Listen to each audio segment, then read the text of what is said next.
Hey, I'm David Saunders. I am 45 years old, and I am from Western North Carolina. And I just want to say that I'm very thankful for the procedures getting ready to happen today.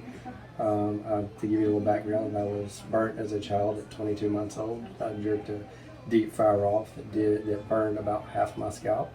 And through the years, I've had to experience hair pieces, wearing hats, numerous burn procedures to fix the scarring.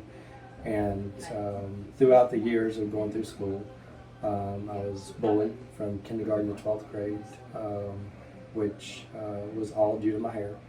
And so through the years, I've had some procedures that have helped fix a little bit of the scarring, but it's never been a complete head of hair.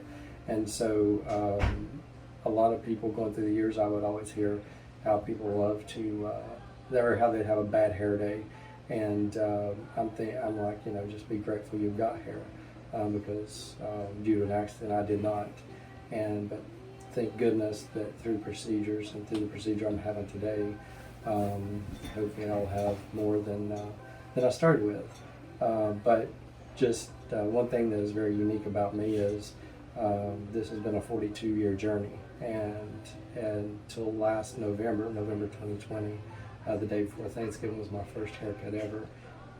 And nobody really knows what that's like until you go in and you actually have never been able to point to a haircut in a book and say, I want this haircut. It's always been an 80s bowl haircut, because that's what covered all the scars.